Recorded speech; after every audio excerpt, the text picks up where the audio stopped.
tardes.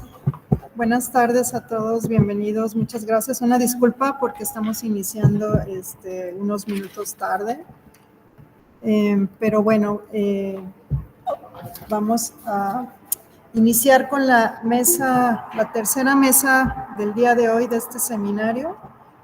Es Espacio Público, Patrimonio Arquitectónico e Identidad Colectiva del Seminario Internacional de Investigación, Procesos de Gentrificación y Verticalización de la Ciudad. Mi nombre es Mayra Gamboa, soy también profesora de la universidad y estamos transmitiendo aquí desde el Laboratorio en Ciencia de la Ciudad del Museo de Ciencias Ambientales en la UDG. Para todos los que vienen de fuera y que aún se están uniendo por primera vez, vamos a exponer la dinámica que estamos siguiendo para las mesas.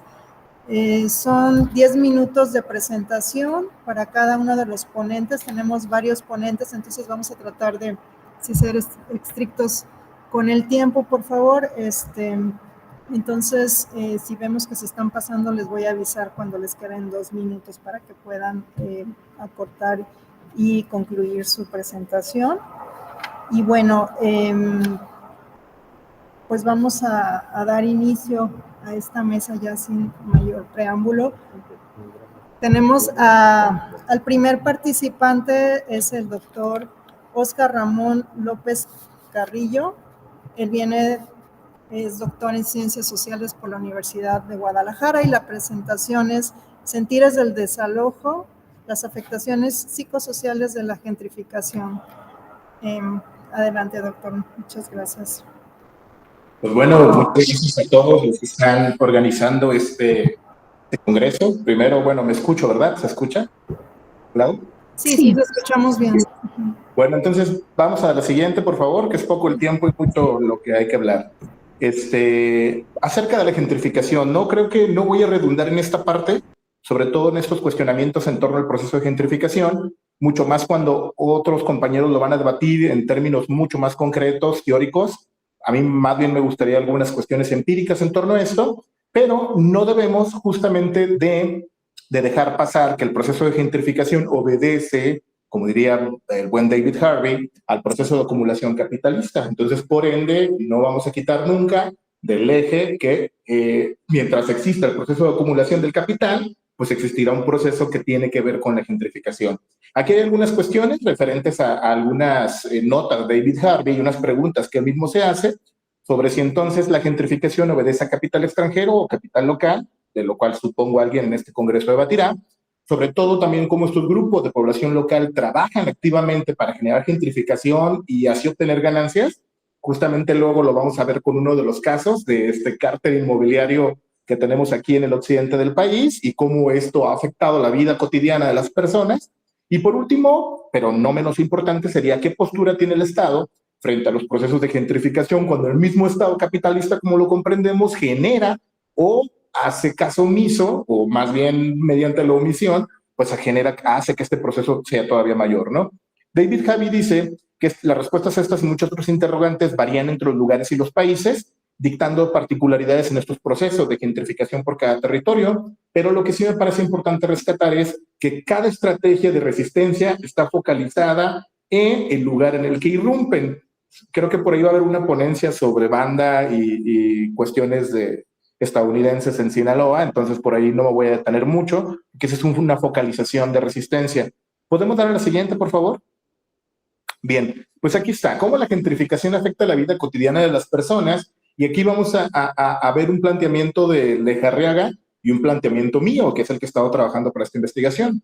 No puede sorprender a nadie saber que lo que ocurre a nuestro alrededor desequilibra y afecta a nuestro sistema nervioso. En consecuencia directa, enfermamos de diversas maneras. Con la gentrificación, en primer lugar, enfermamos por la precariedad y en segundo lugar por el desarraigo. Y yo lo he trabajado en medida de entender los sentires en cuanto a ser desplazado, desarraigado, desvinculado, pues genera procesos que afectan evidentemente de manera psicosocial a los sujetos, ¿no? Y la resistencia en esta medida se coloca entonces como una válvula de escape para las emociones y para la construcción de un proceso colectivo de identificación a través del proceso de resistencia. Esto quiere decir que Los desalojados, los desarraigados, los desvinculados generan otro vínculo con sus pares, que es lo que les permite, por lo menos en este sentido, que la enfermedad no sea tan grande, ¿no? La siguiente, por favor. Metodologías en movimiento. La siguiente, por favor. No me pienso también detener mucho, justamente nomás es como para plantearles cómo es que esta investigación se está llevando a cabo, porque hasta el momento, hasta el día de hoy no se ha terminado. Y pues justamente una metodología en movimiento, o el planteamiento metodológico desde el que yo me posiciono para poder entender este tipo de fenómenos, pues tiene que ver que aunque los procesos de gentrificación tienen como protagonistas a los espacios y la modificación de los mismos, desde las metodologías que yo propongo, el protagonista debe ser el sujeto que se ve afectado por la modificación de este espacio. En esta medida, retomando, por ejemplo, al historiador Michel de Certeau, en cómo el espacio es construido por el ser humano, el espacio público, pero luego el espacio público tiene una influencia en las dinámicas y en la vida cotidiana del ser humano. Por eso, en ese sentido, aunque el sujeto construye el espacio público construye las dinámicas del sujeto que ejecuta en su vida cotidiana. Entonces, si este espacio público es adverso a nosotros, entonces nuestras dinámicas y nuestra vida cotidiana se verá afectada. Imaginemos simplemente el pensar que no tenemos para pagar la renta, una renta que ha subido el 50% de lo que antes se pagaba, ¿no? O más. Entonces, desde ahí ya tenemos un problema, ¿no? La siguiente, por favor. Pues bueno, las herramientas metodológicas. Yo planteo que hay 3 herramientas metodológicas que en esta metodología en movimiento me han servido, que es justamente el acompañamiento y la etnografía. Otra es la entrevista semiestructurada como tal, y el registro hemerográfico documental y la etnografía digital. En esto, en el sentido de que justamente existen N cantidad de narrativas y N cantidad de situaciones que pueden estar más allá de lo que podemos recabar en el vis a vis, en el cara a cara, ¿no? Siguiente, por favor. Y no sé cómo voy de tiempo.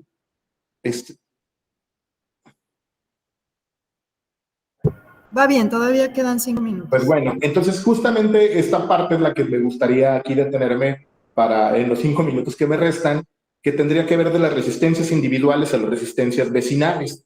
Y yo pongo entre comillas que donde existe gentrificación, habrá resistencia. Y en estos 3 casos que yo les propongo justamente implican diferentes cosas, porque uno de los 3 casos justamente es muy individualizado y es donde podemos ver que la afectación socio y psicoemocional es diferente. A la siguiente, por favor. Pues aquí está, justamente el caso de la señora GS. Imaginemos esa pequeña casa amarilla, que ahí hay un negocio, y tú eres una adulta mayor, tienes 60 años, te has dedicado al estilismo toda la vida. De repente a un lado de tu casa levantan una torre de aproximadamente, yo creo que unos 7, 8 pisos, y la otra es un poco más grande, ¿no? La señora, pues evidentemente la primera vez que tuvo un acercamiento con ella, pues la señora sufría temblores, tuvo que ir al psicólogo, actualmente sigue en proceso psicoterapéutico, ya no solo va con el psicólogo, sino que también va con el cardiólogo. Es una señora que evidentemente se está enfrentando al Estado, ¿no? Y ahí tenemos un dilema. Es evidente que el proceso ha impactado la dinámica social y emocional de la señora GS, dado que a diferencia de los otros 2 sujetos que veremos a continuación, ella es la que menos vínculo tiene para ejercer la resistencia vecinal, porque a los otros vecinos parece que no les ha afectado. A un lado de ese edificio hay un restaurante muy famoso aquí en Guadalajara, que se llama el Santo Coyote, el Coyote Santo, una cosa así. Entonces prácticamente los vecinos, pues no hay vecinos muy cerca de con ella, por lo que prácticamente es la afectada. Emocionalmente y socialmente la señora ha visto modificado su dinámica de vida, y justamente en las entrevistas que he tenido con ella y en el seguimiento que le he dado, pues sale esta situación, ¿no? Imagínense desde el año 2022, y que cada vez que ella levanta la voz, pues ve que su eco no puede ser tanto, porque es una lucha bastante individualizada. La siguiente, por favor. Continuando con esta cuestión de las resistencias, pues tenemos el caso de las vecinas del Parque San Rafael, que supongo alguien aquí también podrá profundizar después con ellas, ¿no? Colectivo que incluye evidentemente a más colonias afectadas por la construcción de un nodo de distribución de agua en el Parque San Rafael, pero este se ha hecho para beneficiar la construcción de una torre de departamentos. Y aquí vemos en este sentido cómo la modificación del espacio público de nuevo atenta contra la vida de las personas. Y no solo eso, en la vida cotidiana, sino que también en el acompañamiento que alguna vez hicimos con ellas, es que fueron violentadas por la policía. Un día tú sales de tu casa y tienes a 50 policías alrededor de tu cuadra, ¿no? Entonces, evidentemente eso modifica tu estilo. Sin embargo, ellas sí han emprendido nuevas formas de resistencia política y de ocupación del espacio público. Y afortunadamente, como son una red vecinal bastante fuerte, pues han podido colocar un discurso en la mediatización, han podido colocar su narrativa en diversos espectros y diversas magnitudes. Pero, por ejemplo, esto de ocupar los espacios me parece bastante interesante. Por eso son los sentires y las resistencias del desalojo, ¿no? A la siguiente, por favor. Quedan 2 minutos. Sí, ya voy cerrando. Hoy tenemos el caso del colectivo Únete Huentitán, ¿no? En este caso es el colectivo de los 3 casos, es el caso más longevo. Han llevado una vida activa por varios medios en cuanto a la defensa del medio ambiente y en contra de los procesos agresivos de modificación del espacio público. Al principio estaban enfocadas su lucha en la cuestión de la lucha por conservar un vivero en la zona, que se iban a construir también diferentes torres inmobiliarias, pero actualmente han focalizado su lucha contra la construcción de la Arena Guadalajara, arena que se construye en una zona natural protegida y que, por cierto, la concesión tiene que ver para este sujeto muy popular en redes sociales, Ricardo Salinas Pliego y su grupo. Entonces, las luchas tienen que ver con esta cuestión del cómo la vida cotidiana de estas personas pues está siendo afectada. A la siguiente. Pues, a ver, creo que había otra diapositiva, ¿no? Es que, otra, no hay otra. Es que hay una frase, no, me faltó creo que en esta última versión, justamente donde recopilaba, pero bueno, no pasa a mayores, no, sí, me faltó en esta última. Este crecimiento irracional de la ciudad nos volverá locos a todos. No es lo que faltaba poner ahí. Entonces, en ese sentido, el crecimiento irracional de la ciudad nos va a afectar socio y emocionalmente. Gracias. Muchas gracias, doctor, por su presentación. Por cuestiones de tiempo vamos a hacer todas las preguntas en grupo al final de las presentaciones. Entonces, continuamos con la licenciada Sandra Daniela Rivera Tamayo. Es licenciada en Psicología y estudiante de la maestría en Psicología de la Universidad de Guadalajara. Y la presentación son significados del apego al lugar del hogar, vecindario y ruralidad desde el modelo de bienestar social. Gracias. Comenzamos. Doctora Mayra, muchas gracias. ¿Me escucho bien? Sí, se escucha bien. Gracias. Ok, muchas gracias. Bueno, me parece que la presentación anterior del doctor Oscar nos da una perspectiva, como bien él comentó, psicosocial, y es el tema con el que, yo puedo introducirme aquí en este seminario, ¿no? ¿Podría darle a la siguiente, por favor?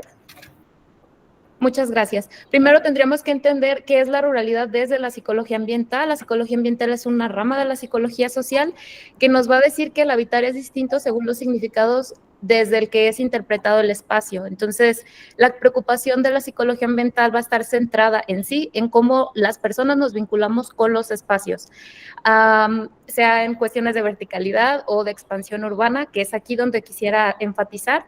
Como bien decía el doctor Oscar, la expansión urbana nos va a volver locos a todos. Y bien lo comentaba también el doctor Carlos Montero, hay un desdibujamiento de lo que es urbano y lo que es rural debido a la expansión urbana, ¿no? O sea, se está expandiendo tanto que en algún punto lo que antes era rural ahora ya es urbano y de repente no se logra identificar en qué momento es urbano, conurbano, rural, etcétera. Entonces, la ruralidad desde la psicología ambiental, como lo comentaba, va a expresar estas asociaciones de las características físicas y de los sentidos que nosotros le otorgamos a los espacios. ¿Le molestaría con la siguiente?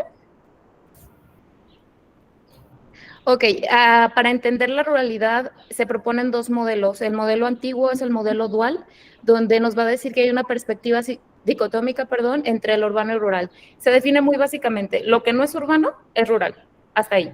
Entonces, ¿cómo se va a percibir la ruralidad desde esta perspectiva? Como algo arraigado a lo agrícola simplemente, que es obsoleto, atrasado y que sus habitantes no son competitivos. Entonces hay un desapego, una negación de querer vivir en lo rural o de querer habitarlo.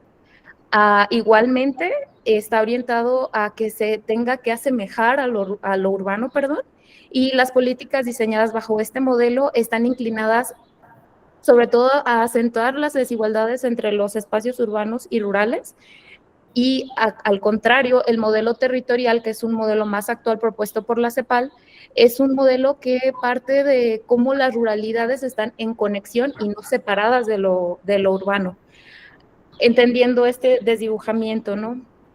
¿Qué hay que entender del enfoque rural entonces? Que hace una interpretación sistemática y que más bien nos dice que vamos a estar en conexión de forma gradiente entre los espacios, y eso hay que tomarlo como una oportunidad de crecimiento para ambos sectores.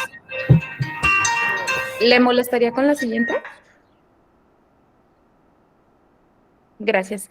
Entonces, ¿cómo vamos a entender la conexión entre la ruralidad, el apego al lugar y el bienestar social? Ok, la ruralidad lo acabo de explicar. Ahora, respecto al apego al lugar, pues por mi formación en psicología, yo estoy interesada en cómo nos vamos a vincular con los espacios, pero esa vinculación está mediada por la socialización.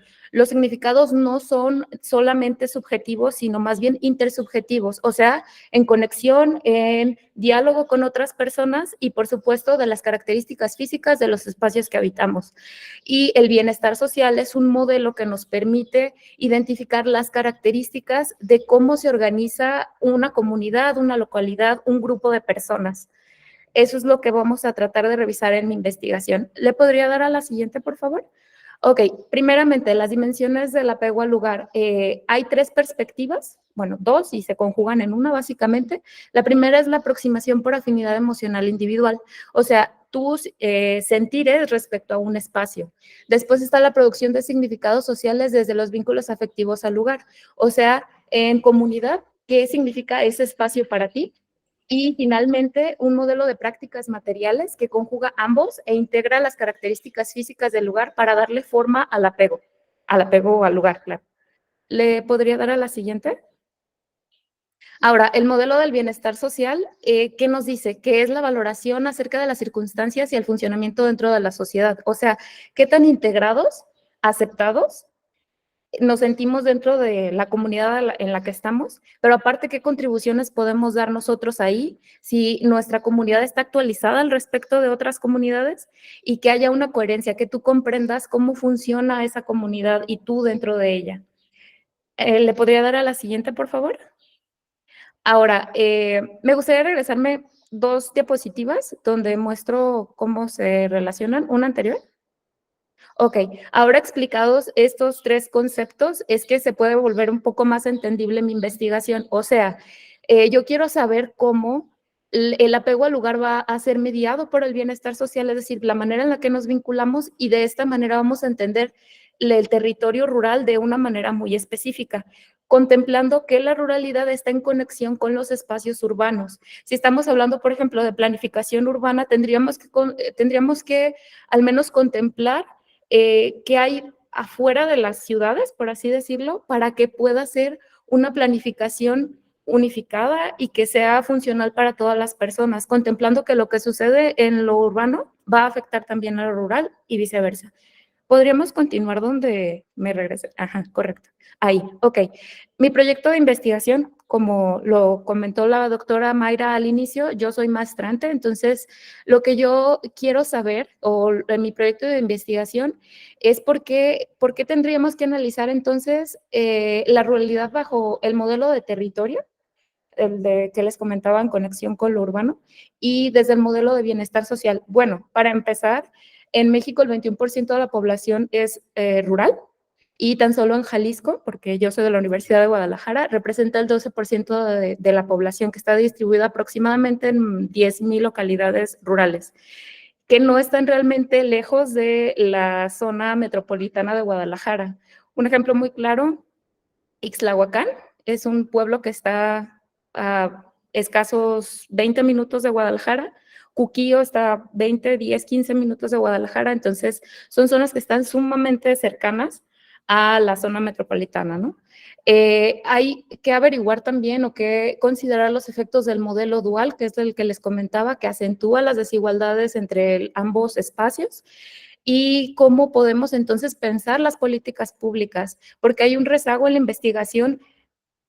Hay como esta división y se produce un rezago en la investigación que los conecte. Entonces, cuando se piensa en la planificación urbana, por ejemplo, solamente se va a centrar en lo que es la ciudad, sin contemplar los aspectos o las cuestiones que pueden causar en zonas que después se convierten en conurbadas, que antes eran rurales, y así se va adueñando de los territorios, bien lo comentaba el doctor Carlos Montero.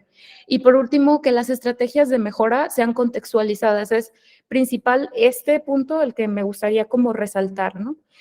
Como nos comentaba el doctor Oscar, ¿no? Hay estrategias de redensificación, por ejemplo, que no están contemplando otros aspectos de las personas que ya estaban ahí o que ya habitan esos espacios, incluso los nuevos moradores, no se están contemplando esta perspectiva psicosocial que termina por afectarnos, ¿no? Y termina por enfermarnos, etcétera. ¿Le daría la siguiente? Quedan 2 minutos. Sí, muchas gracias. En la revisión de mi literatura he encontrado que el apego al lugar impacta en el desarrollo social en general. Es clave para desarrollar tanto aspectos privados y públicos, y la relación entre ambas características ha sido inclinada al tiempo de residencia, el nivel socioeconómico y el contacto con la naturaleza, o en urbanismo se conoce mucho como los espacios verdes, ¿no? ¿Le daría la siguiente? La pregunta de investigación está inclinada hacia los significados que atribuyen los habitantes de esta localidad en específico, que es una localidad en Jalisco, respecto al lugar, a la ruralidad en la que viven bajo el bienestar social, o sea, bajo este modelo de vinculación social. Y el enfoque que yo voy a utilizar es cualitativo, con una descripción fenomenológica, y lo quiero hacer de esta manera para poder hacer una descripción de la experiencia de estas personas bajo estos dos modelos. ¿Le podría dar a la última? Bueno, ¿qué espero con mi investigación? Espero que las técnicas utilizadas, que sería principalmente la de fotovoz, consiste en darle a los participantes una cámara fotográfica para que puedan, bajo cierta temática, que sería cuáles son los lugares más significativos de tu comunidad, explicarme a mí o a mi equipo por qué es importante y qué vinculaciones sociales se pueden llevar a cabo en esos lugares y por qué es importante, qué significa para ellos. Lo que busco entonces es poder explicar cómo se relacionan ambas y aparte aportar a las investigaciones desde la psicología ambiental, y que se pueda modificar o planear las políticas públicas desde una manera más amplia. Y básicamente eso es lo que estoy investigando. Bueno, muchísimas gracias, Sandra, por tu presentación y realmente justo el tiempo. Gracias. Entonces, continuamos con la tercera presentación del día de hoy. Está a cargo de la maestra Clara Ortega García. Ella es maestra en diseño y estudios urbanos y doctorante en el mismo posgrado de la Universidad Autónoma Metropolitana Unidad Azcapotzalco. Y la presentación es gentrificación y turistificación en centros históricos. Sí, adelante, maestra. Ok, muchas gracias. Pues gracias por la invitación, por la oportunidad de estar por acá. Y pues bueno, voy a dar inicio. Creo que ya en las mesas anteriores hemos tenido como una introducción, ¿no? Pues muy amplia de lo que son estos procesos urbanos que estamos viviendo en nuestras ciudades. Y justo en la mesa pasada alguien comentaba, bueno, en el bloque pasado alguien comentaba, pareciera que en todos lados está pasando lo mismo, y pues sí, de hecho sí, es, digamos, un proceso que se está generalizando, o varios procesos, ¿no? Que están como vinculándose y presentándose en espacios como muy puntuales de nuestras ciudades. Y bueno, en este caso en particular, en esta oportunidad voy a hablar del centro histórico de Morelia, que es la capital del estado de Michoacán. De manera general, bueno, esta investigación se vincula con mi tesis doctoral, que es en estudios urbanos en la Universidad Autónoma Metropolitana en Azcapotzalco, y que, bueno, busco como un poco identificar esas coincidencias que justo vemos en diferentes puntos, en diferentes espacios. En este caso son los centros históricos, y me estoy centrando también en centros históricos de ciudades mexicanas y de ciudades catalogadas como patrimonio, porque es como, digamos, como la caracterización de espacio estoy haciendo para visualizar como estos procesos que convergen en ellos, ¿no? Si le dan a la siguiente, por favor. Entonces, bueno, de manera como muy general, el eje conductor de la investigación es el proceso de gentrificación. Y de ahí se derivan, o bueno, más bien yo he identificado como otros procesos que también se van vinculando y que a lo mejor, digamos, en su origen o por su naturaleza son, pues son diferentes, ¿no? O surgen en diferentes momentos, bajo diferentes circunstancias, como estos conceptos como la turistificación, ¿no? Como la patrimonialización, eh, que pareciera, ¿no? Que van en otras líneas, pero que por lo menos yo en lo que llevo de la investigación, pues he ido identificando que hay un punto de incidencia, ¿no? Que justo en estos espacios que son centros históricos de ciudades mexicanas, caracterizadas o catalogadas como patrimonio, tienen, al tener características comunes, también están viviendo procesos muy similares y que esto obviamente tiene que ver o se vincula con las políticas públicas, ¿no? Que de alguna manera hacen que coincida o que pareciera que va caminando todo de la misma manera, porque al tener esta catalogación de patrimonio, pues también deben como obedecer a cierta normativa, deben seguir cierta planeación y pues lo que vemos es justo lo que se mencionaba, ¿no? Que pareciera que en todas las ciudades está pasando lo mismo. Entonces, bueno, ahora les voy a hablar un poquito de específicamente del centro histórico de la ciudad de Morelia. La siguiente, por favor. Como antecedentes tenemos que en 1991 el Centro Histórico de Morelia es catalogado como Patrimonio Mundial por la UNESCO. Pues este fue un proceso que se trabajó por la misma comunidad, por la misma, pues el gobierno también, el gobierno municipal de Morelia, que tenía como esta intención de que fuera catalogado. Por un lado, bueno, sí, Morelia es una ciudad colonial, es una ciudad pues muy bonita. Quienes tengan oportunidad de conocerla, pues no me podrán dejar mentir. Es una ciudad muy bonita que además la mayoría de sus edificaciones del centro histórico están bastante bien conservadas. La característica pues es el material que se utiliza en los edificios, que es cantera rosa, entonces eso le da como una presencia pues muy significativa y también muy importante, ¿no? Entonces, es una ciudad colonial con una historia, pues también interesante. Fue sede de eventos importantes históricos, ¿no? En general, para la historia del país.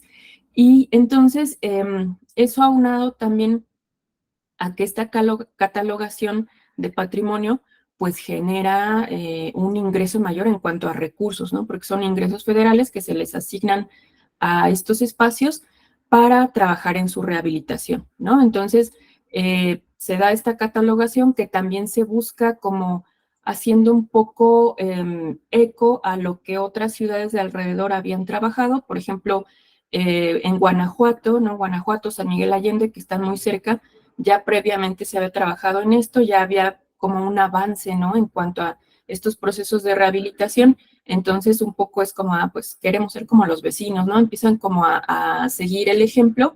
Y bueno, a partir de 1991 se da una dinámica importante de rehabilitación urbana en el centro histórico de Morelia. Aquí este es un punto como muy, un parteaguas, digamos, porque a partir de eso, bueno, se empieza no solo a rehabilitar, sino también se empiezan a generar muchas políticas públicas que están enfocadas como hacia esto, en primer lugar, hacia la rehabilitación, hacia pues un poco la limpieza visual, ¿no? Del centro histórico. Se empiezan a mover, por ejemplo, los comerciantes, ¿no? Los comerciantes ambulantes se empiezan a quitar, se empiezan a mover algunos usos. Entonces, un poco empieza como esta limpieza, ¿no? Del centro histórico, promoviendo la actividad turística, ¿no? Y todo con el respaldo de que, bueno, tenemos pues esta catalogación, tenemos ya como este compromiso también, ¿no? Como hacia la comunidad. Entonces, las políticas públicas, los planes de desarrollo que se empiezan a trabajar en ese momento, pues van respaldados por todo esto y van con el objetivo de, entre otras muchas cosas, priorizar la actividad turística, ¿no? Y que es un tipo de turismo muy específico, que es el turismo cultural, ¿no? O sea, no hay playas, no hay como otra cosa ahí en Morelia, sino que es pues ir a museos, ir a conocer la historia, ir a conocer la arquitectura. Y bueno, los dulces que también son muy populares y muy ricos. Entonces, bueno, esto lo que conlleva es una dinámica poblacional en el centro histórico que se ve modificada e inicia un proceso de despoblamiento. La siguiente, por favor. Aquí también es importante mencionar que parte de la hipótesis de la investigación es identificar cómo se da el proceso de gentrificación en las ciudades mexicanas y, bueno, latinoamericanas en general, porque partimos del hecho de que la gentrificación como proceso, pues es un concepto que viene desde Europa, con la realidad y con las dinámicas urbanas que se dan en esas ciudades, ¿no? Entonces, que de repente cuando lo visualizamos acá, vemos que hay, digamos, inconsistencias y que de repente decimos, no, pues es que eso no es gentrificación, eso es otro proceso, ¿no? Pero, bueno, acá se ha aplicado y se ha trabajado este concepto bajo otras realidades, ¿no? Entonces, justo lo que se trata también de trabajar o de demostrar es que la gentrificación en las ciudades mexicanas y latinoamericanas tiene, pues, otros matices, ¿no? Tiene como otro significado que, si bien sí se puede aplicar, es diferente. Una cosa importante que se maneja, pues, es esta cuestión de la población. Originalmente el concepto implica la expulsión de la población y que es en un proceso como en poco tiempo. Acá en las ciudades mexicanas lo que se ha visto es que más que expulsión, pues es un proceso de despoblamiento, como ya lo mencionaban también en el bloque pasado, que pasa, por ejemplo, en Toluca, en Puebla y en otras ciudades, que la población misma decide irse o decide salir, pues porque ya no le alcanza, ¿no? Porque hay otros usos que ya no son como compatibles con su misma dinámica. Queda un minuto, maestra. Sí, ya me apuro. Las metodologías que se están utilizando son, bueno, tenemos técnicas cualitativas, técnicas cuantitativas, que, bueno, es etnografía, entrevistas, observación y encuestas y mapeos de indicadores de la gentrificación. La siguiente, por favor. En cuanto a los datos, bueno, ahora lo que presentaré pues son datos sobre todo de la población. Tenemos que en el centro de Morelia está despoblándose, o sea, desde 1990, que es justo cuando se presenta esta catalogación como patrimonio, empieza un proceso de despoblamiento, ¿no? Y que es muy evidente con las estadísticas, podemos ver que es como muy real y que además tiene que ver también con el crecimiento periférico, con la nueva oferta que hay de vivienda hacia la periferia y lo que sucede también justo en el centro, ¿no? Que hay, al ser catalogado como patrimonio, es difícil la intervención en las edificaciones del centro porque implican, pues, seguir una normatividad. Entonces, eso también, pues, a la población le es más fácil salirse. Tenemos ahí como datos importantes que el 22% de la población que vive en el centro es entre 15 y 29 años, el 39.7% entre 30 y 59 años y el 30% de la población es mayor de 60 años. O sea, estos son como los tres grupos poblacionales más presentes, como más fuertemente. Y otro dato muy importante que se encontró es que el 25% del total de las casas dentro del centro histórico de Morelia se encuentran deshabitadas. La siguiente, por favor. Y esto es una realidad y es una preocupación muy importante. O sea, hay casas que están catalogadas como patrimonio, tienen incluso pues una historia ahí importante, pero que pues se han dejado ahí totalmente en abandono. En primera, porque eso, o sea, el que resulten ya totalmente, digamos, sin alguna oportunidad de recuperación, pues da para que ya se le quite la catalogación y se pueda ocupar ese espacio para hacer otro tipo de edificaciones. Y pues también por otro lado es lo costoso lo tardado que son los trámites para recuperar un edificio con estas características, ¿no? La siguiente, por favor.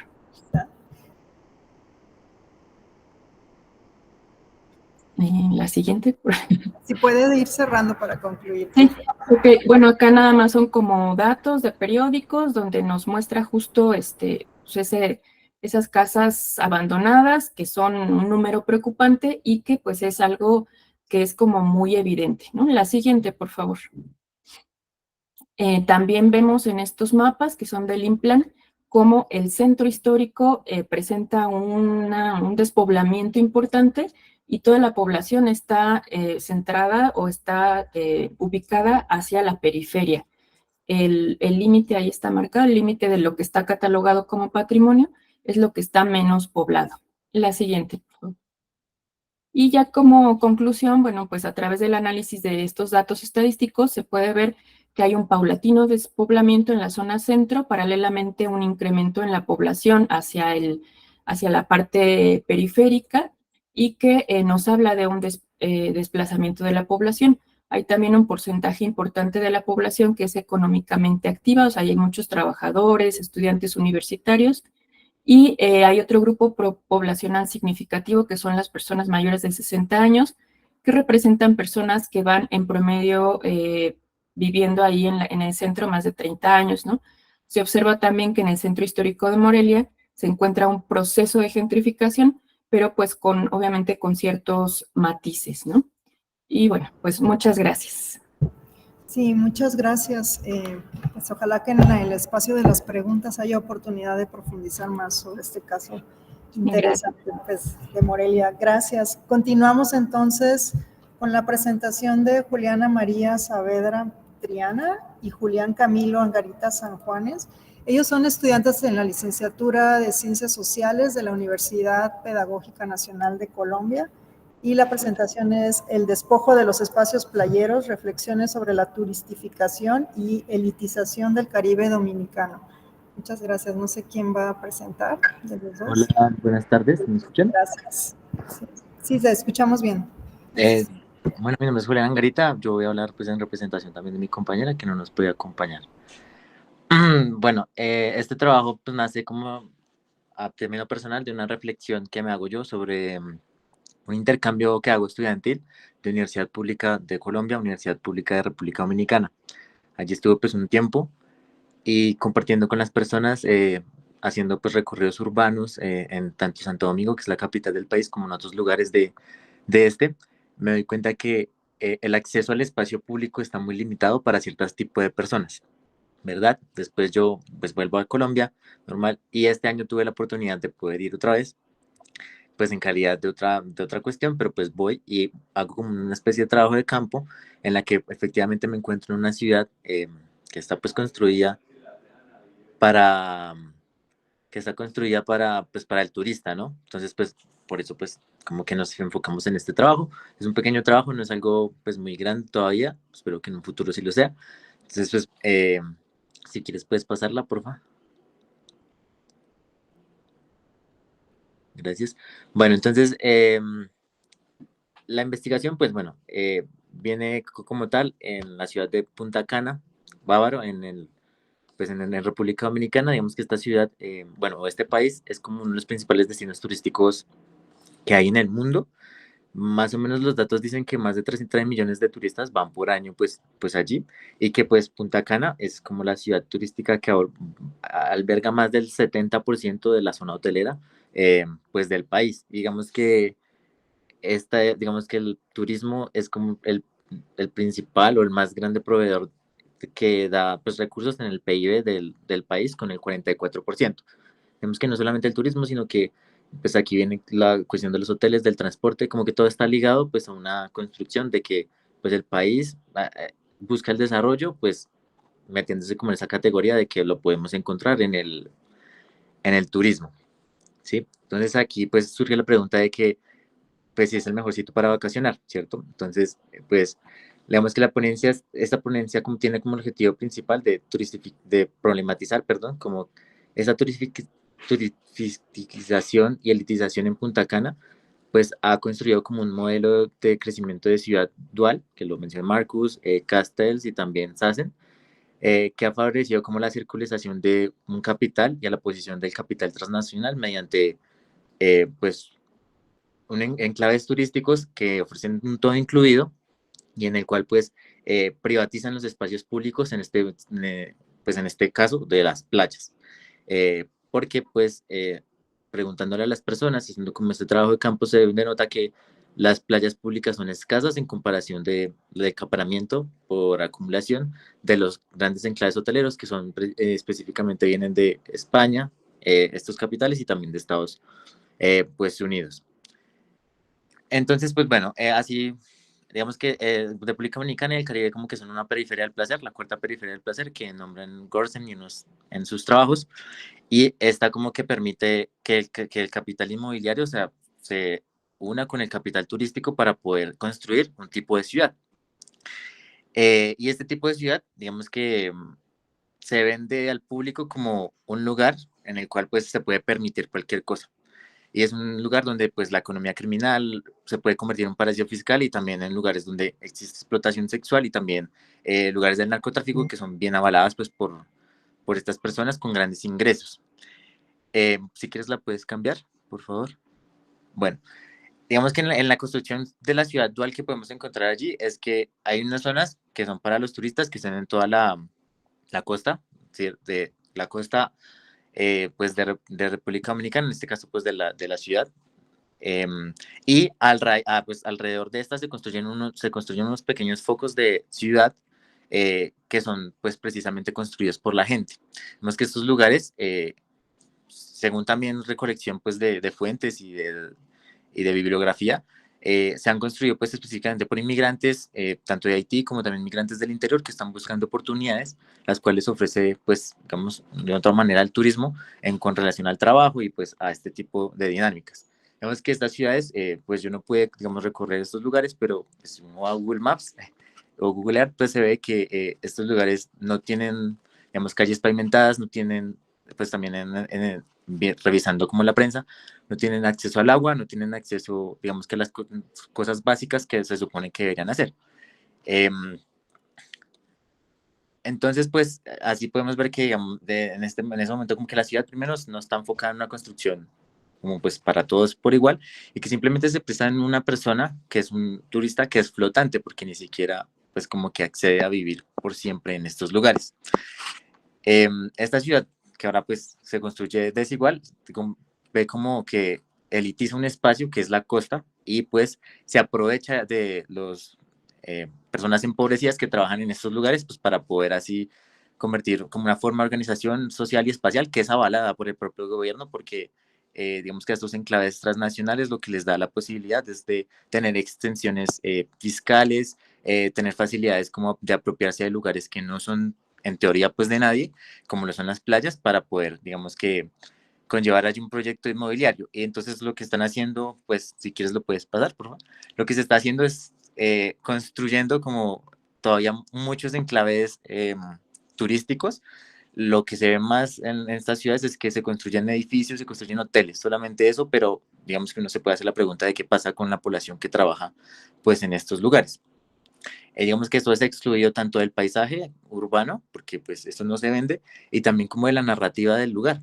Entonces, pues yo le pregunto a una persona que trabaja allí que cómo está relacionada, digamos, laboralmente, y me dice que no tiene ningún tipo de contrato, sino que es por una informalidad, y que pues, digamos, incluso para transportarse tiene que tener un carro, una moto, porque el transporte público tampoco es algo que se piensa necesariamente, porque como la ciudad está hecha para el turista, pues el turista ya se le viene, lleva con el paquete de que pues se va a transportar de un lugar a otro y esto. Entonces, digamos que el transporte público para las personas, en este caso nacionales de la República Dominicana, en este caso para Punta Cana, pues como que no son pensadas las equipaciones que deberían tener estos lugares, no son pensadas por el gobierno ni tampoco por estas grandes capitales transnacionales que modifican un espacio de la ciudad y pues ofreciendo unas equipaciones, pero pues para el servicio de ellas y no para el de la comunidad. Digamos que este punto marginal de que se construya alrededor de Punta Cana es un lugar que ponemos nosotros que es como un punto de abastecimiento de mano de obra y pues de trabajadores para el sector turístico, pues que tiene unas condiciones de vida, no sé si precarizadas, pero un poco más difíciles, y pues en cuestión con, digamos, el turista que siempre está como yendo hacia allí. Otra de las cuestiones pues que nos preocupamos un poco, y era lo que mencionaba la maestra Clara, la sesión pasada, es que, digamos que la gentrificación, pues viene de Occidente y este tipo de cuestiones, pero también tiene sus especificidades en América Latina y pues en cada país, ¿cierto? Eh, Bajo nuestras, no sé, sesiones de clase sobre geografía urbana y esto, pues nos hemos cuestionado si la gentrificación, pues bueno, tiene unas especificidades en todo lado, tiene cosas como en común, pero digamos que en América Latina y en cada lugar tiene cosas, pues que de una u otra manera se pueden diferenciar. Digamos que para el caso de República Dominicana, esto que sucede que es que hay unos barrios supremamente empobrecidos sin ningún tipo de equipamiento, en comparación de ciudades turísticas, pues lo denominan como perdón, lo denominan como si quieres la puedes pasar. Eh, Quedan 2 minutos. Listo.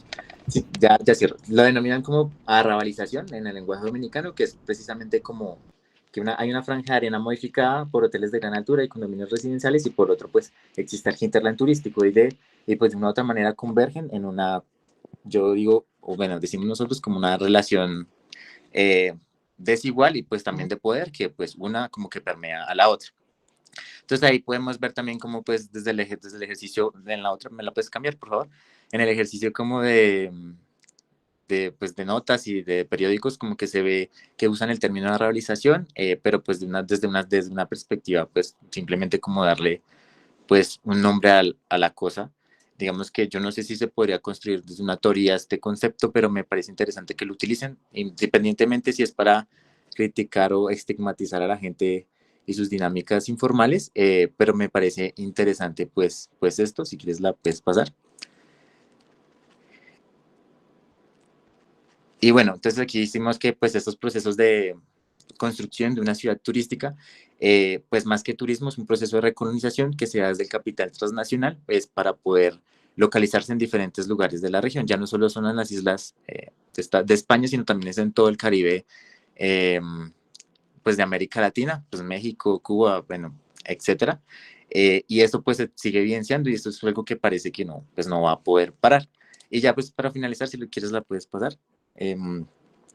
Pues como conclusión, pues digamos que proponer como unas nuevas formas no sé, de crear epistemologías propias, pensando que sí, pueden ser desde la gentrificación, pero con sus especificidades, no sé si se puedan formar nuevas teorías o metodologías que partan pues desde allí, pues como para analizar nuestros contextos, y adicionalmente pues que para la construcción de Punta Cana, a partir del despojo a comunidades, la precarización, la formalidad laboral, y pues también el turismo sexual transnacional, como que estas cualidades se convierten en las principales o los principales medios o características que legitiman un modelo de ciudad pensada en los turistas de altos ingresos y la acumulación de enclaves transnacionales hoteleros. Y ya.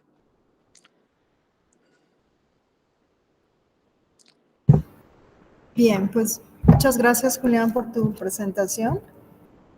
A continuación, vamos a ver el trabajo de Alejandra Escalera Briceño, doctora en Desarrollo Sostenible por la Universidad Autónoma del Estado de Quintana Roo.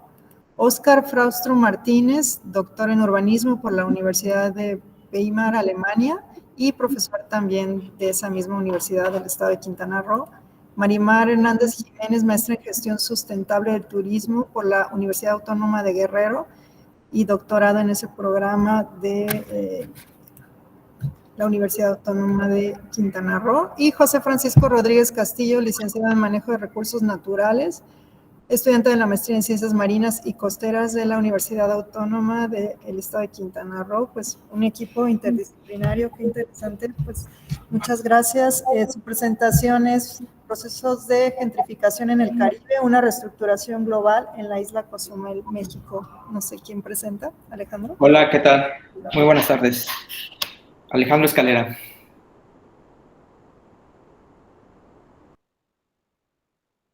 Bueno, voy a iniciar mi presentación con esta lámina número 1. Quiero hacer énfasis que es parte de un proyecto de estancia postdoctoral por México, que se intitula casi Es muy similar al título de esta ponencia. La siguiente, por favor. Cozumel es un destino turístico donde el fenómeno de la turistificación es evidente, manifestándose a través del impacto ambiental debido a la masificación de servicios, la aparición de infraestructura de hospedaje y la explotación de recursos naturales. Por otro lado, también surge el fenómeno de la gentrificación, con procesos centrados en la desregulación del suelo, la renovación urbana, la llegada de residentes con mayor poder adquisitivo, la expulsión de residentes, entre otros puntos. En Cozumel, este fenómeno no está visibilizado y desde la perspectiva académica se tiende a asociarlo con la turistificación. Por supuesto, cada fenómeno tiene un marco teórico distinto y profundizando en esta introducción, pues el objetivo de esta investigación pues es analizar los procesos de gentrificación y sus consecuencias en la desvalorización y revalorización de un espacio urbano central en la isla Cozumel. La siguiente lámina, por favor. Cozumel es una isla que se encuentra ubicada en el estado de Quintana Roo, en el Caribe mexicano, con una población de poco más de 88,000 habitantes, según INEGI 2020. Está situada en el Caribe mexicano, a 19 kilómetros de la costa de la península de Yucatán, con aproximadamente 48 kilómetros de largo y 14.8 kilómetros de ancho. Según el Ayuntamiento de Cozumel, pues es la tercera isla más grande de México. También pueden ver el área de estudio, que es el área central, el espacio central de la isla de Cozumel, es decir, frente al malecón. Por favor, la siguiente lámina. El modelo de investigación se fundamenta en las categorías de desvalorización y revalorización a través de diversos autores, que van desde la obsolescencia de estilo hasta la renovación urbana y la especulación, con el fin de obtener evidencia empírica. Esto lo sacamos a través de diversos autores, por supuesto a través de una revisión bibliométrica que en la siguiente lámina voy a explicar. Siguiente, por favor. Esta investigación se fundamenta a través de esta ruta de investigación o los pasos que seguimos para llevarla a cabo. Y precisamente nos partimos de las categorías de esta desvalorización y revalorización. Y por supuesto llevamos las siguientes acciones. En la fase número 1 se realizó un análisis de la literatura para rastrear entre los títulos y las palabras clave en las categorías de desvalorización y revalorización. Se partió de autores clásicos sobre el tema y luego se llevó una búsqueda de principales bases de datos como Scopus, Google Académico, Google Scholar, utilizando ecuaciones para las búsquedas avanzadas y operadores booleanos para obtener estos artículos que abordaran los casos de estudio sobre la evolución y el concepto de las discusiones actuales en torno a la gentrificación sobre estos dos puntos de la desvalorización y revalorización. El siguiente paso fue sistematizar las categorías, en la que con esta categoría de desvalorización y la revalorización, se establecieron criterios sobre las dinámicas tanto de los procesos de gentrificación como el modelo conceptual. El paso número 3, se diseñó una base de datos para definir los indicadores por categorías y su evidencia, relacionándolos con el trabajo de campo, que esta se llevó en el mes de marzo y abril del año 2022, y que esta categorización se complementó con los elementos de procesos de deterioro, abandono urbano, los cuales permitieron comprender las características de la obsolescencia de estilo como parte de la desvalorización. Esto lo sacamos a través de diversos autores. Y también se consultaron artículos sobre revalorización urbana, especulación, reordenamiento espacial y negocios inmobiliarios para la categoría de revalorización. El siguiente punto, se recolectó información determinando espacialmente las unidades de análisis. Se consultó el registro catastral de propiedades y lotes urbanos del año 2018, que esta es la base de datos más actual del gobierno municipal de Cozumel, que se analizaron un total de 157 lotes a lo largo de frente costero, que tiene una extensión de 1.3 kilómetros, es decir, el área de estudio que les enseñé en el mapa. El punto número 5, se capturó la base de datos procesada mediante el programa Microsoft Excel.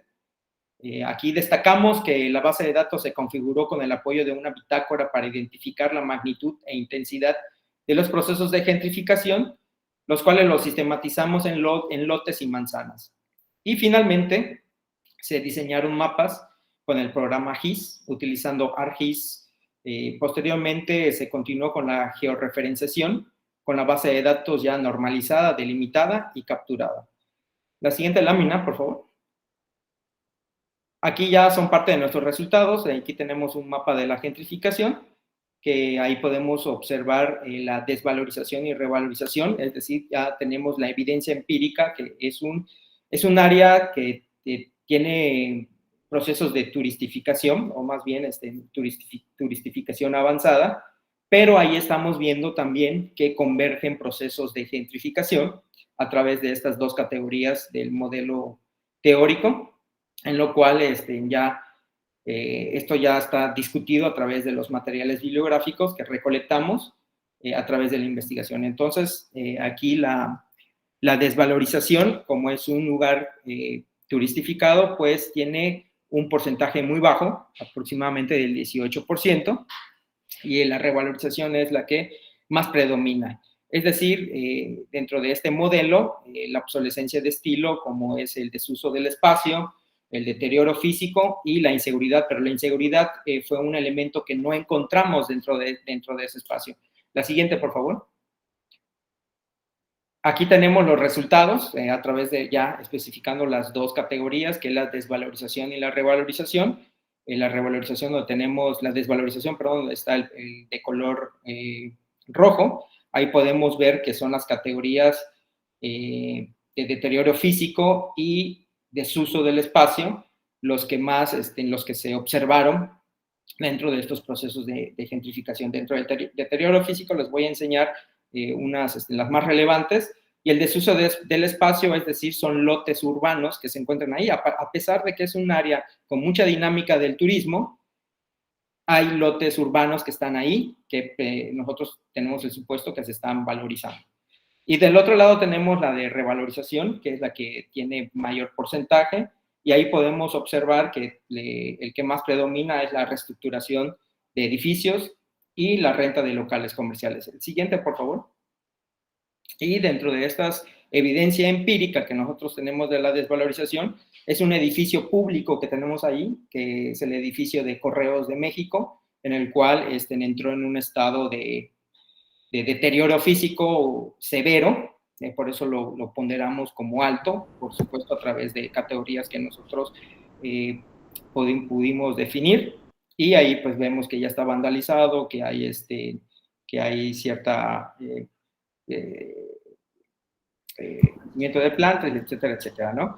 Y también podemos ver del otro lado, pues, una casa que está actualmente habitada por personas de la tercera edad y que también presenta un deterioro físico, pero medio moderado, y en el cual está todo ese espacio de que les enseñé, la franja frente al malecón, pues es un espacio donde hay joyerías, hay restaurantes, hay otros tipos de servicios que están enfocados para el turista, y ahí se encuentra esa casa, en el cual nosotros también suponemos que en un futuro pues se va a convertir también en un lugar comercial, ¿no? Siguiente, por favor. Recibido. Queda un minuto, doctor. Sí. Por favor. Siguiente, por favor. Y los resultados de la evidencia de la revalorización, pues tenemos esta reestructuración, donde vemos una tienda de artesanías, ya se convierte en un edificio, en un hotel, que se está marcando la tendencia para poder hablar sobre estos edificios verticales, y también la renta de locales comerciales como parte de la especulación, que vemos ahí un local que en ese entonces tenía un costo de $2,500, y eso es lo que predomina en esa área. La siguiente, por favor. Y como conclusiones, pues los procesos de gentrificación, pues dentro de este estudio de caso, pues es de largo plazo. Lo que podemos ver es que el edificio de Correos de México pues presentaba un proceso de gentrificación avanzado, y el espacio urbano turístico frente al malecón es un espacio que está diseñado principalmente para el turista. Entonces, esto es parte de la reestructuración global la gentrificación no es un concepto de moda, más bien es una reestructuración global espacial que se está matizando en diferentes partes del mundo. Y con esto cierro mi presentación. Muchísimas gracias, doctor Alejandro. Perdón, ya le estaba cambiando la identidad. No se preocupe, no se preocupe, Bueno. pues estamos en una etapa moderna. Muy bien, gracias. Vamos a pasar con la última presentación de esta mesa. Es con el profesor Neptalí Monterroso Salvatierra, no sé si se encuentra, o es Vidal Medardo Moscoso. Sí, buenas tardes, aquí estoy presente. Muy bien. Bueno, profesor Neptalí es agrónomo y sociólogo con especialidad en desarrollo rural, cuestiones agrarias y organización comunitaria y turismo rural, y profesor en la Universidad Autónoma del Estado de México. Y bueno, Vidal Medrano viene de la Universidad Nacional de Costa Rica. La presentación es la turistificación de grandes haciendas, un proceso de gentrificación. Bueno, ahorita adelante en un segundo la proyectamos. Muchas gracias. Yo de antemano me disculpo que voy a quitar la cámara por efectos de conectividad, que estoy teniendo problemas, pero un placer. Ok, pues muchas gracias. Aquí los escuchamos.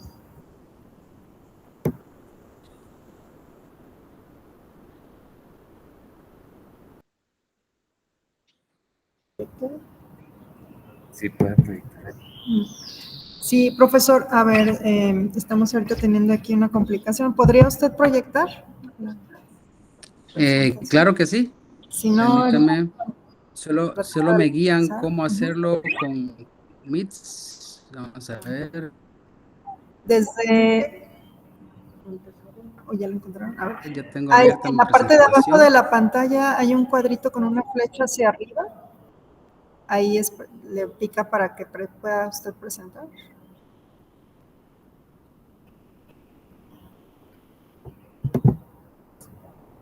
Sí, ya lo encontró, ¿o no? Se llama...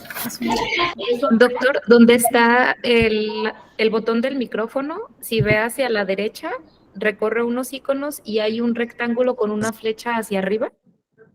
Es ahí. A ver, parece que ya la encontramos aquí. Déjeme ver si es esta la presentación. Sí, es correcto, ahí la estoy viendo. ¿Sí? Muchísimas gracias. Sí. Muy bien, correcto. Bueno, entonces déjeme reiniciar el tiempo para que pueda comenzar con sus 10 minutos. Okay, adelante. Disculpen, ¿me le pueden dar por favor en modo de presentación? Si son tan amables, la veo muy pequeñita.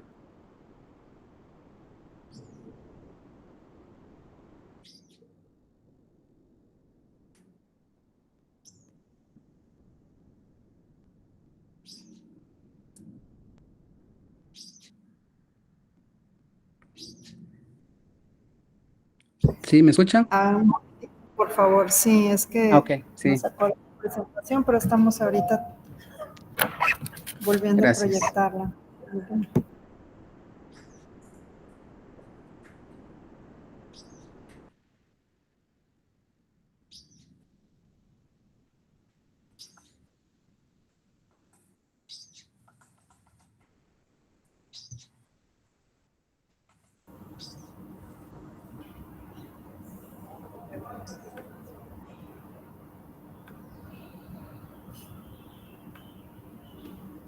Ya.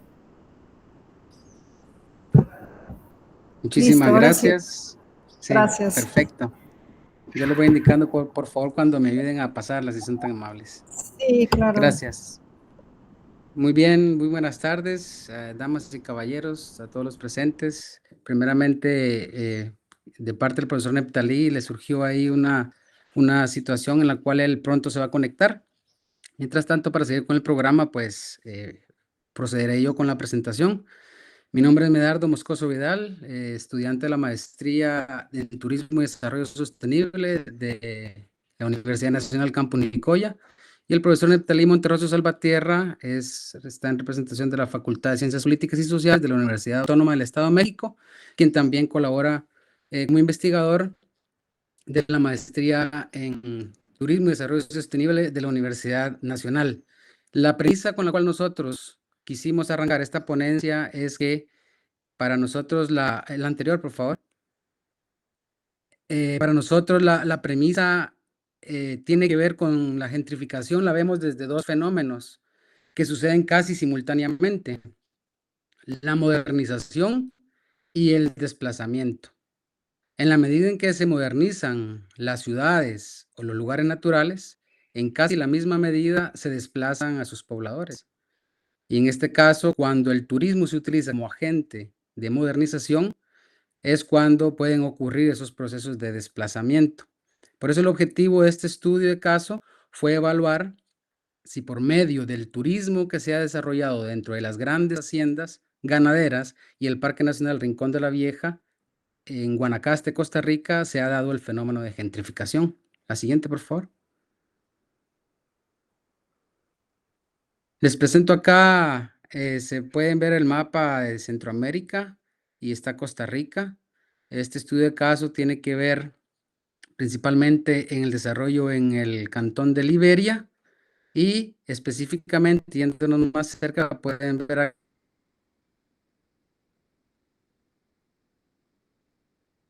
acá las tres haciendas que se tomaron como caso de estudio: la hacienda Boringen, la hacienda Buenavista y la hacienda Huachipilí. Estos están en tres diferentes distritos del cantón de Liberia. Uno está en Mayorga, otro está en Cañas Dulces y otro en Curubandé. La parte que se encuentra sombreada en verde, que dice PNRB, es el Parque Nacional Volcán Rincón de la Vieja, y esta es una área silvestre, es una área de conservación que tiene ese nombre, Parque Nacional Rincón de la Vieja, que es administrada por el Sistema Nacional de Áreas de Conservación del SINAC.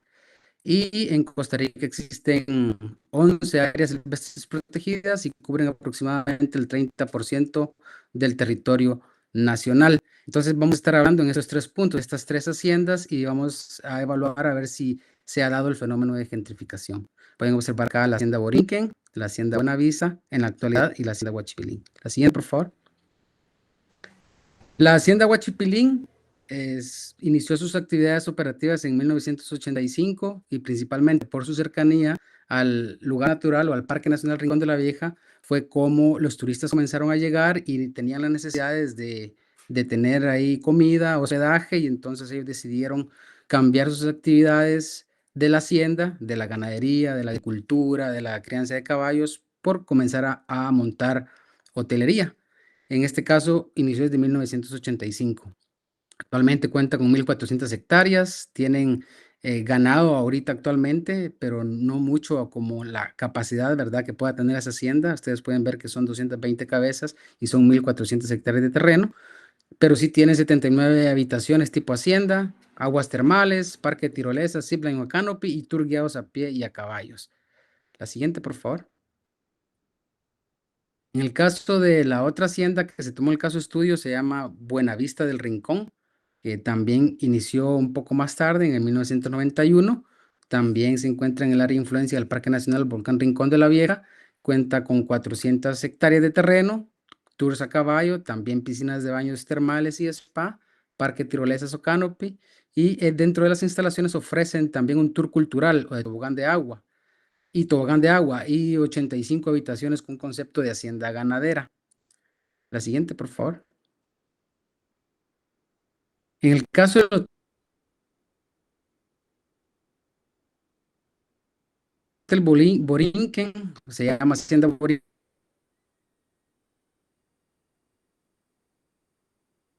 pero también el nombre es Hotel Borinquen Thermal Resort.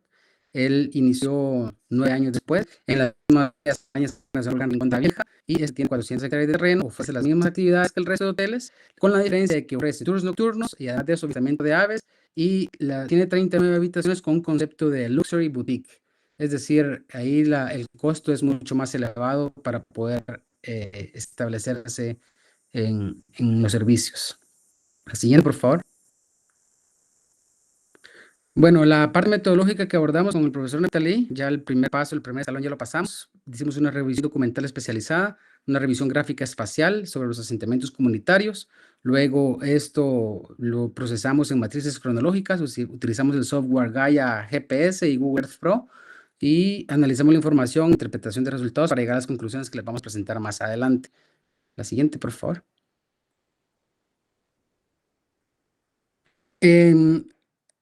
Aquí, por ejemplo, nosotros las corrientes teóricas que tomamos, le voy a dar otro clic, por favor. Hay dos tipos de enfoques para poder considerar la parte de gentrificación dentro de las haciendas. El enfoque de la demanda, que tiene que ver con el enfoque microeconómico, que principalmente es cuando la gentrificación se da mediante cambios culturales y de preferencias del consumo de las personas que fueron atraídas por la demanda inmobiliaria. Es decir, comienzan a establecerse cerca de los lugares aledaños, ¿verdad? O se cambia, por así decir, un estrato social del bajo por uno de más mediano o alto poder adquisitivo. Luego está el enfoque de la oferta, en donde entra en juego lo que son todas las empresas inmobiliarias, en donde utilizan la brecha de renta como potencial para poder comprar fincas a bajo precio, modernizarlas un poquitito y luego venderlas a alto precio. La siguiente, por favor. Ambos enfoques llevan al desplazamiento de los residentes históricos de un lugar y se sustituyen, ¿verdad?, por otro tipo de población. La siguiente, por favor. En esta gráfica lo que les presento es la revisión gráfica espacial y temporal para ver si dentro de estas haciendas en 1984 o dentro de ellas o donde están actualmente existía algún tipo de comunidad. Podemos observar al lado superior derecho que está Borinquen, abajo está Buenavista del Rincón. Ninguno de las dos imágenes había ni siquiera el hotel ni tampoco ninguna comunidad. Está Huachipilín, tampoco, no se había establecido en 1984. Y en el lado izquierdo superior se encuentra la comunidad Buenavista y en el lado izquierdo, en la parte inferior, está la comunidad Curubandé. La comunidad Buenavista de los hoteles está muy retirado, está a 14 kilómetros y Curubandé del Huachipilín, que es la más cercana, está a 8 kilómetros. La siguiente, por favor. En el 2024 ya podemos ver cómo es la imagen anterior, solo con una mejor resolución. Ya podemos ver en la parte cómo está Borinquen en la parte superior derecha, en la parte inferior derecha está Buenavista del Rincón, ya establecido en la hacienda, donde cambiaron sus actividades ganaderas por el turismo de montaña principalmente. Y luego la hacienda Huachipilín, ¿verdad?, donde ya está establecida completamente. En el lado izquierdo, igual las comunidades, que ya lo mencioné anteriormente. La siguiente, por favor. Aquí están las comunidades y aquí podemos apreciar cómo evolucionó de 1984 al 2024, principalmente, ¿verdad?, de que vemos ahí en densidad poblacional. La siguiente, por favor. Quedan 2 minutos. Muchas gracias. Aquí podemos observar la hacienda Huachipilín, desarrollada completamente en la actualidad y podemos observarla de manera adecuada. La siguiente, por favor. La siguiente. Sí, la siguiente. Lo que estoy mostrando es lo que ya mencioné anteriormente, entonces no voy a redundar en realidad en decirles de que las comunidades están lejos. Bien, ¿qué fue lo que nosotros encontramos? Principalmente que en la investigación se encontró que tanto en las haciendas como el Parque Nacional Volcán Rincón de la Vieja se ha presentado una turistificación, más no una gentrificación, debido a que por medio del turismo pues comenzaron a modernizarse las haciendas y el área natural que está contiguo. ¿De qué manera llegaron a esta modernización? La siguiente, por favor. Por medio de dos formas. La modernización ha llegado por la vía de la transformación, en donde el Estado desarrolló esta área silvestre protegida para poder convertirla en un atractivo turístico, y luego por medio del desarrollo de proyectos geotérmicos que se están desarrollando por el gobierno, que también mejoraron infraestructura, disponibilidad de internet, accesos y calidad de agua y electricidad. En ninguno de los dos casos se ha tocado los tejidos sociales de las comunidades aledañas. La siguiente, por favor. Para finalizar, estas son las conclusiones a las que llegamos, que las acciones gubernamentales y empresariales son las que son las responsables a modernizar el territorio, ya sea urbano o rural, y son los que desplazan a la población. Por eso dijimos al principio que en la medida en que se modernizan los lugares, a la vez también ya trae consigo el germen de la gentrificación. En el caso de las haciendas ubicadas en las faldas o a la par del Volcán Nacional Rincón de la Vieja, se ha presentado una turistificación más no una gentrificación, es decir, no ha habido desplazamiento de la población. Y en tanto se han aburguesado el territorio de las haciendas, se puede decir que la gentrificación no es exclusiva de las ciudades, pero para que ésta se dé tienen que haberse producido desplazamientos poblacionales. Al perder importancia económica la producción ganadera que se pudieron haber perdido para el capitalismo, los territorios de las fincas, pero estos se recuperaron a través del turismo para continuar desarrollando la producción y ahora están dispuestas para el disfrute de las familias de alto poder adquisitivo. La turistificación en este caso hemos llegado a la conclusión de que ha sido funcional para el sistema. La siguiente y muchas gracias. Sí, muchas gracias, Vidal, por la presentación. Y bueno, muchas gracias a todos los ponentes que nos hicieron favor de compartir también sus investigaciones en esta mesa. A continuación, pues ya vamos a pasar a la última sección de esta mesa de diálogos y voy a cederle aquí la voz al doctor Diego Nápoles para que nos ayude a conducir la sesión de las preguntas. Por favor, si pueden ir levantando la mano para en ese orden pues irle cediendo la palabra. Y bueno, yo me despido y agradezco su atención. Se quedan aquí con el doctor Diego. Gracias.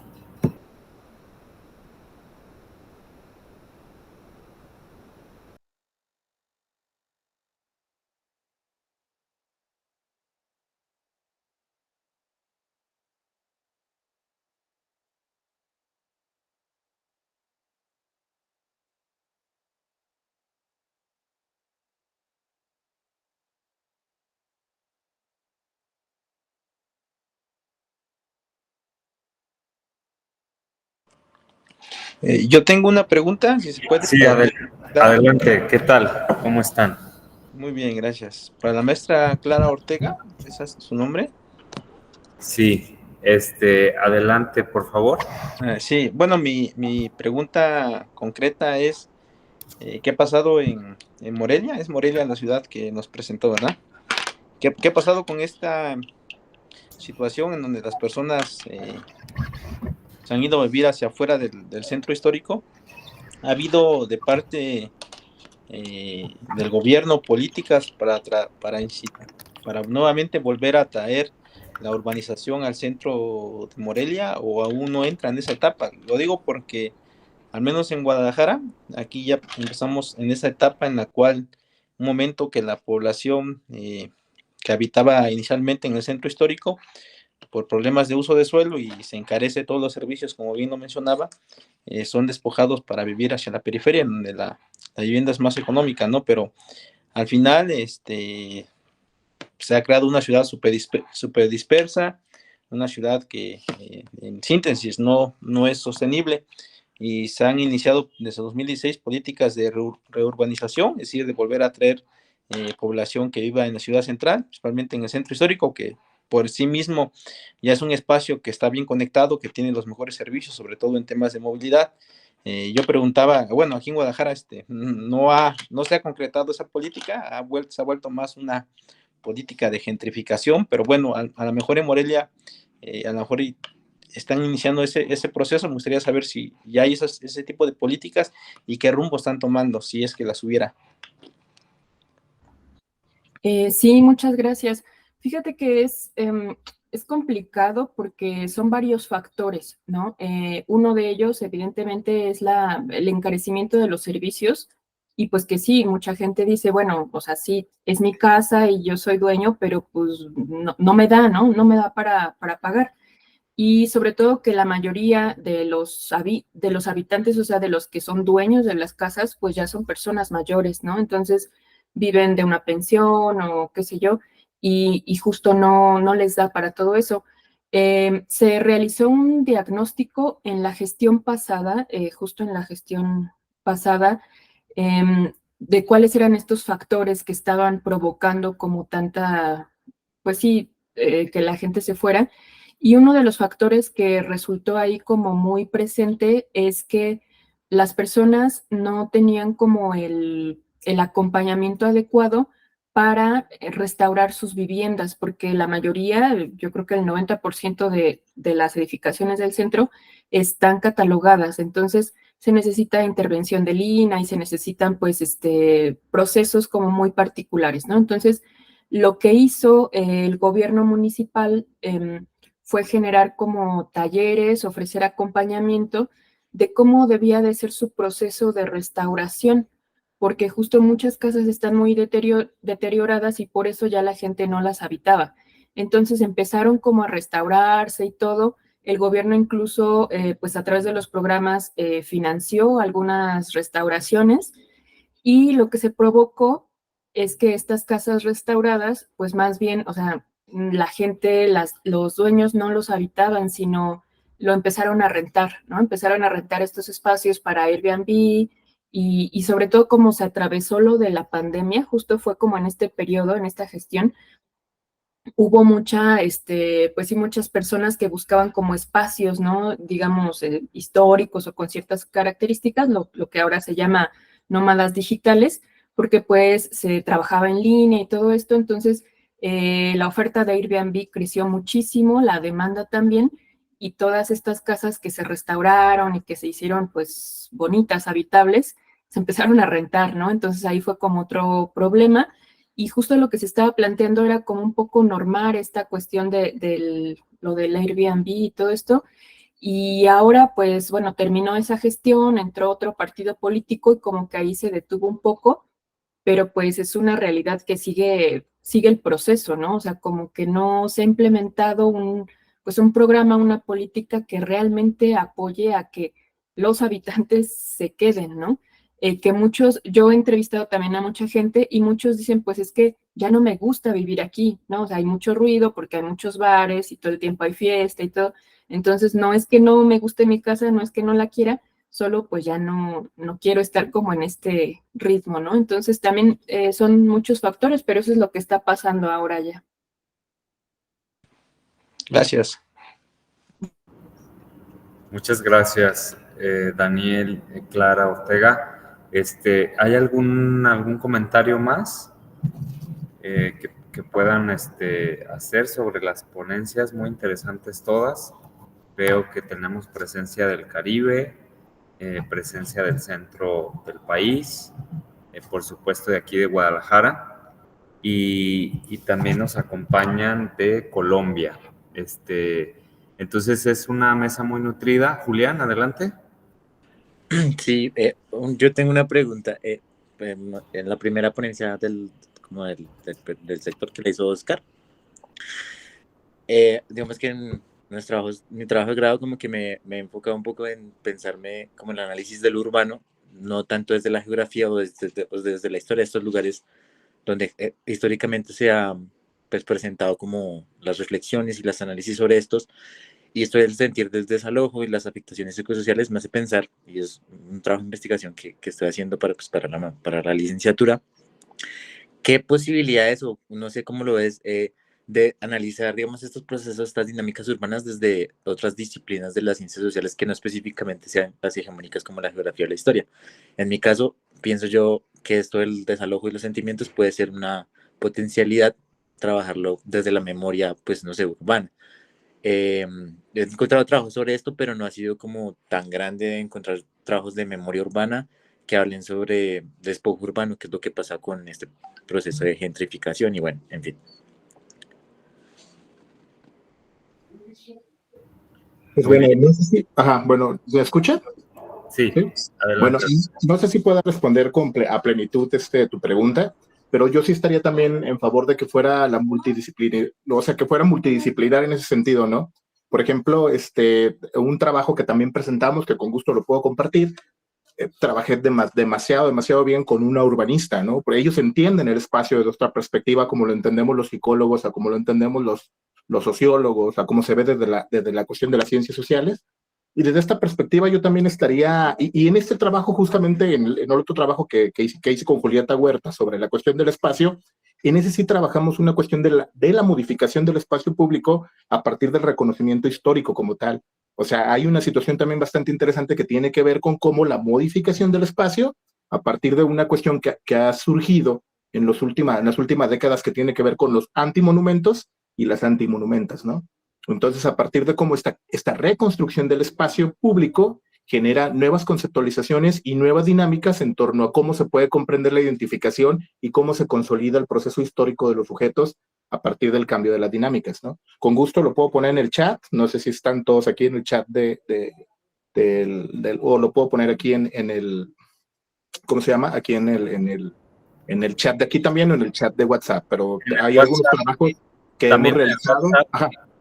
También en el WhatsApp, porque se va a cerrar y entonces se va a difundir con posterioridad. Entonces, sí, nomás, lo pongo ahí en el WhatsApp y voy a ver si alcanzo ahorita a copiar y pegar para ponerlo aquí y de esa perspectiva. Entonces, ya hemos estado también trabajando la cuestión histórica y a mí me gusta trabajar mucho de la cuestión de la multidisciplina. De hecho, me gustaría ingresar o empezar a trabajar desde una concepción histórica, ¿no? Aunque yo lo trabajo desde una percepción o una perspectiva a lo mejor social o todavía un poco espacial, sí, comprender el espacio con su concepción histórica también me parece sumamente interesante, ¿no? Sí, como bien dice Ramón, es importante la multidisciplinariedad. Este evento queremos decirles que fue compartido de intercentros universitarios en la red universitaria de la Universidad de Guadalajara y también permeó con otras instituciones también de la sociedad civil organizada, mismas entidades públicas y privadas que organizan este evento. Por eso es que nos da mucho gusto ver pues aquí no solamente urbanistas, sino sociólogos, politólogos, psicólogos. Entonces creo que pues la ciudad la hacemos todos. Y en ese sentido tenemos que buscar soluciones para no solamente que la vivienda pues sea asequible, siempre lo digo, sino que sea vivible, que todos disfrutemos y tengamos un espacio digno en esta ciudad, porque en los últimos años parece que se dificulta más. Hay más contingencia, las ciudades están saturadas, tienden a crecer, obviamente son mayores los problemas, pero nos encontramos con una saturación que también está desplazando. Entonces queremos venir a la ciudad, pero pareciera que nos están expulsando y nos quedamos en la periferia. Entonces esos son los problemas que estamos viviendo y por ello la pertinencia, y estoy muy seguro que en el caso latinoamericano pues es lo mismo, ¿no? Profesor, sí, adelante, si les parece cerramos con la participación del profesor, porque vamos a regresar a las 4 de la tarde con la mesa siguiente y también a las 5:30. Entonces estaremos discutiendo. Adelante, profesor. Vale, gracias. Es una pregunta muy corta para el profesor Vidal. Es interesante la investigación que lleva a cabo o que está llevando a cabo con relación a las haciendas. Pues quisiera preguntarle si hay algunas causas estructurales en relación al abandono de la actividad ganadera, llámese vacuna o equina, y digamos el traspasar esa frontera hacia una cuestión más turística. Digamos, ¿cuáles serían las causas de que los dueños de estas haciendas los lleven hacia esa actividad, digamos, que puede ser próspera, según la investigación que usted mostró?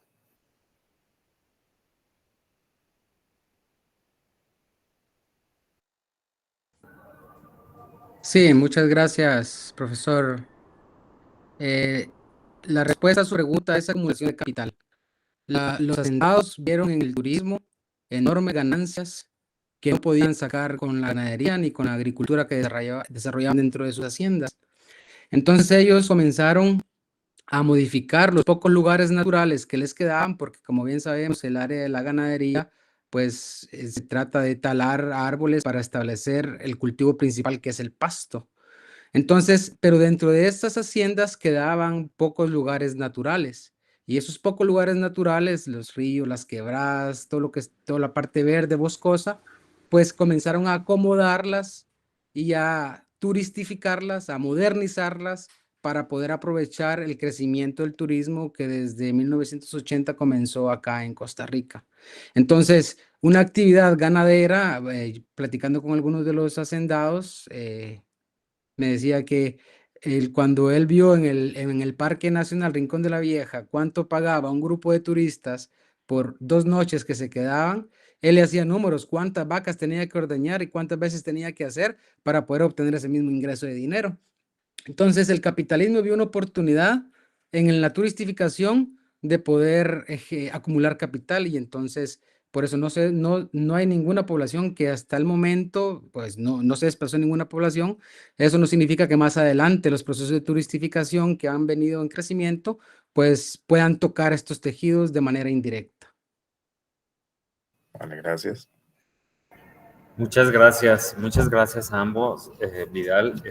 Agradecemos nuevamente a Oscar, a Sandra, a Clara Ortega, que ya nos ha acompañado en otros eventos anteriores, Juliana y Julián desde Colombia, Alejandro, Marimar, Oscar, José Francisco desde el estado de Quintana Roo, aquí en el sureste mexicano, y desde el centro del país y Costa Rica, Neftalí y Vidal.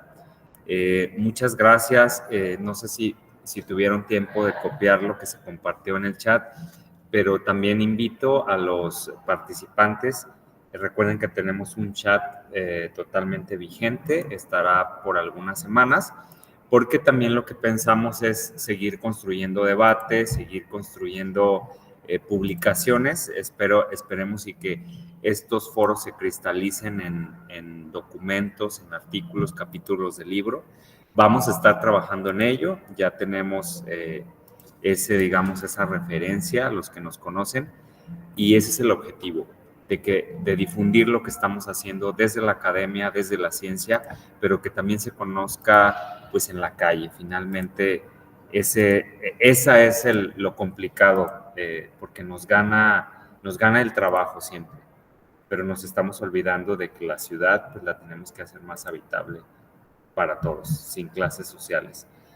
Entonces, bueno, pues me despido con mucho gusto. Damos por cerrada esta mesa a nombre de mi compañera Mayra Gamboa, que me antecedió en el uso de la voz, y la coordinación, por supuesto, de la doctora Livieres Camilla Galindo, mi compañera en esta universidad, y a las compañeras que se estarán presentando como moderadoras y también que están en la coordinación del ITESO, del Tecnológico de Monterrey y la Universidad de Guadalajara.